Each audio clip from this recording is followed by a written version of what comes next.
Assalamualaikum warahmatullahi wabarakatuh. Pertama-tama, perkenalkan nama saya Yuliasti Putri.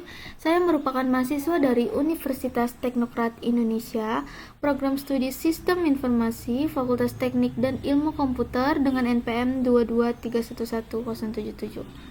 Pada kesempatan kali ini, saya akan menyampaikan materi tentang super globals dalam bahasa pemrograman PHP.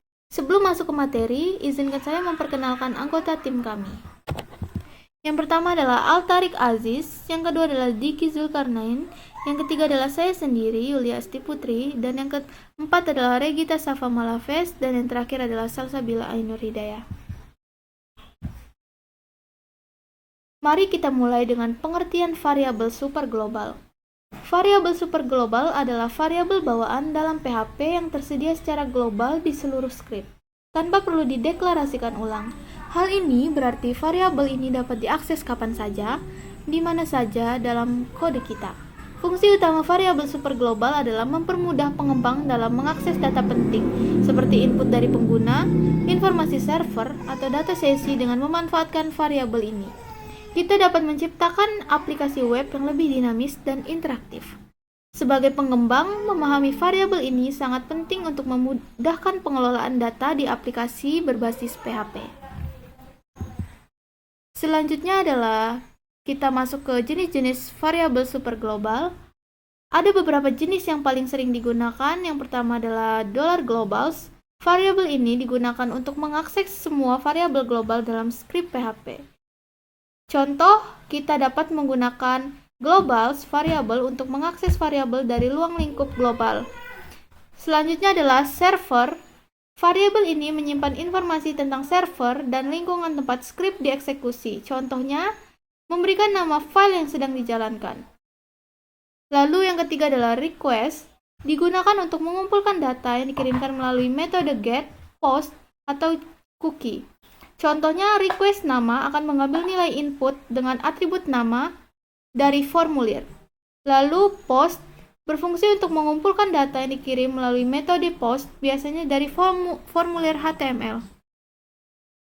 Lalu, yang terakhir adalah get, digunakan untuk mengakses data dari URL query string.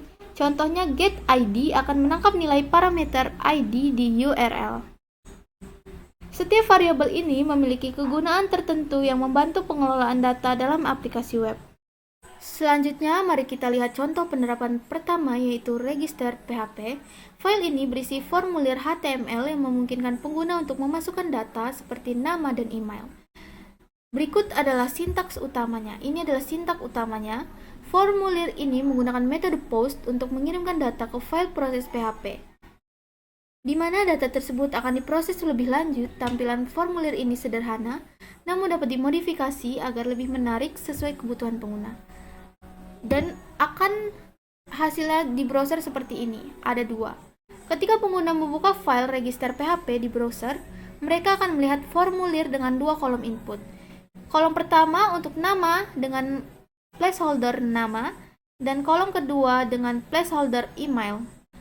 Tombol kirim atau daftar untuk mengirim data.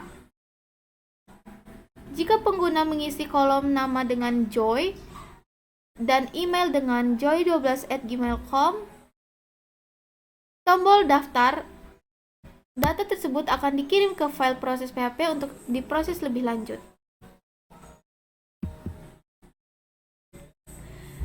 Ini adalah contoh program proses PHP. File ini bertugas memproses data yang telah dikirim dari formulir. Di sini kita menggunakan variabel super global post untuk menangkap data dari input formulir. Misalnya post name menangkap input nama dan post email menangkap input email. Hasilnya, jika pengguna mengisi formulir dengan nama Joy dan email joy12@gmail.com, maka browser akan menampilkan nama Joy dan emailnya adalah joy12@gmail.com.